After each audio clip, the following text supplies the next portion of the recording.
Hey, welcome back to another episode of Construction Secrets with me, David Wintzer. As always, you can go over to davidwintzer.com, get your free downloadable templates. Starting Thursdays moving forward, every Thursday I'm doing a live masterclass how to start your own construction company at 5 p.m. Mountain Standard Time, 7 p.m. Eastern, every Thursday on YouTube. Check into that. You can go get those free downloadable templates. We'll get your email address and we'll send you all the information about that kind of stuff. So, for those of you that don't know, I'm a general contractor in Park City, Utah, where we've accumulated $15 million worth of work in just 18 months of being in business. And my goal with this channel is to share with you the tips and tricks and tools and tactics that we're using within our company that I learned in my previous employer, a billion-dollar construction company.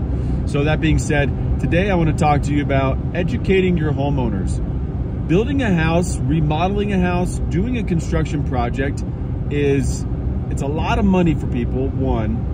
It's a lot of stress for people, two, and it's a lot of unknown for people, three. A lot of your clients, most homeowners, most people that are gonna hire you to do construction don't know about construction. And it's a very foreign thing. And when you start opening up walls and talking about load-bearing walls or certain HVAC systems or waterproofing or just details in a house, most of that stuff is foreign to individuals. A lot of people, we work in new construction, so some of the houses that we're building for clients or for ourselves are spec houses. And so they're houses being built with the intent to sell. And so when there's buyers coming through with the realtors and the house is in the middle of framing, or even after it's been drywalled and there's no cabinets, no tile, no hardwood floor, it's incredible how many individuals can't see the vision. They really can't understand and see what the end product is going to look like. And so when you say, well, the kitchen island goes here, it's going to be this big, and the cabinets go here, and blah, blah, blah, and it's in the middle of framing, some people just can't see it. They don't see the vision. They can't understand what the final product is going to look like. And that's no fault of them. It's just we all have our own specific skill sets, and sometimes some people's brains don't work in the brain of construction. And so it's your responsibility to educate your homeowners, to help your homeowners, to hold their hand, to give them information. Don't just assume that they know and say, oh yeah, we're gonna be flashing that window, and we have a 6-inch step down here going onto the patio. We're gonna pour a 4-inch slab on top of the patio. It's gonna have radiant in it, and then we'll face mount our railings onto that slab, and then we'll make sure that the under deck waterproofing is sufficient. That's a foreign language to a lot of people, and everything that I just said in that sentence, they may not understand one thing. They don't understand flashing. They don't understand slab. They don't understand radiant. There's terminologies that just common sense to you, and things that are happening in the house that this particular homeowner may have no idea what you're talking about. So recognize that when you speak with your clients. Understand their level of education and understanding when it comes to construction knowledge, construction terminology, and make sure that they are in the same boat with you when you're taking this journey down, having a conversation about a detail that's happening in the house. The more you can educate your clients, the more they're going to feel safe about the process. The more they're going to trust you that you have their best interest in mind. Because there are a lot of people out there that maybe they do have good intentions, but oh yeah, we're going to do this, this, and this, and this, and moving on, next subject. And they just assume that we don't need to waste time talking about that. We got it. We got it covered. Don't worry. The details show a 4-inch slab. We're gonna have the bituthane going up and the ice shield, so it's protected over the sheeting, so there won't be any rotting, and and that concrete foundation wall comes down at just 6 inches below that grade, so we'll be fine.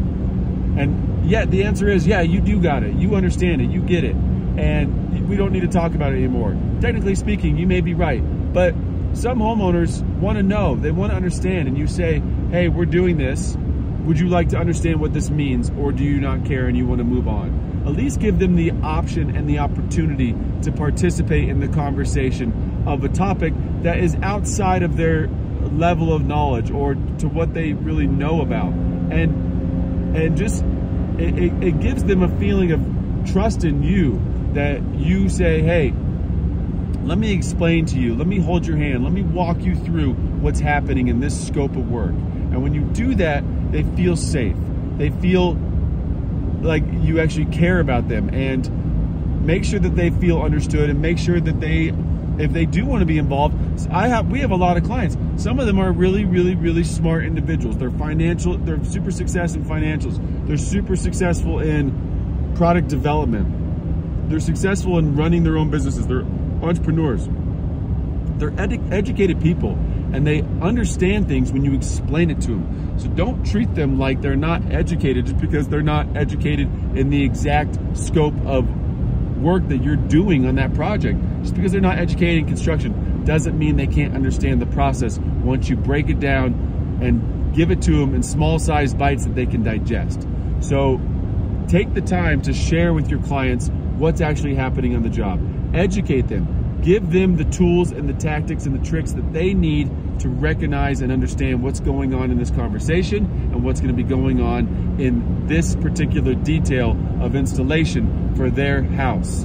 And don't forget, you work for them. So make sure that they feel comfortable, that they feel heard, that they feel understood, that they feel like you have their best interests in mind. And I can't tell you how far that's going to go when you take the time to share with your clients the information that they may not understand. And yes, it's a little more time out of your day, but in turn, it's going to give them a feeling of comfort where they're going to come back and recommend you at a later date, because when their friends say, hey, did you have a good experience with your contractor? Yes, they were so helpful. They explained the things that we didn't understand. They walked us through. They always kept us up to date, and they always made sure that we were in the loop of what exactly was happening and being installed in that moment. Those are the little things that will carry you the distance in owning a business. Owning a business is not about making a big amount of money in a short period of time. It's not about getting a shit ton of jobs and being like, we did it, we made $1 million, we're set. Well, no, you could have made $1 million in a spike of the economy, and everybody's making $1 million because the economy's going crazy. It's COVID times, everyone's blowing up, everyone's going nuts. And then 2008, 2009 happens, and only the strong will survive. Only those who have a good reputation, only those who have gone above and beyond, further beyond what is required out of your work will be the ones that survive. And construction is a business that can be volatile based on the market. So don't forget that. Volatility is real in construction, and you can lose your ass, you can lose your business, you can lose everything you own if you don't set your business up properly. And one of the ways to do that is to give yourself and your clients a good reputation by letting them know that you have their best interests in mind. So keep that in mind. That's all I got today. I hope you guys are doing well, and I will catch you on the next video. Don't forget, Thursdays, 5 p.m. Mountain Standard Time, 7 p.m. Eastern Time, 4 p.m. Pacific Time. I'm going live on YouTube every Thursday on this YouTube channel. If you go to the live tab, you can sign up, and it's a masterclass, a free masterclass, how to start your own construction company with me, David Wintzer. Go over to davidwintzer.com, get your free downloadable templates, and you'll get all the information you need from that. So thanks for watching. I appreciate you guys, and I'll talk to you soon. Bye.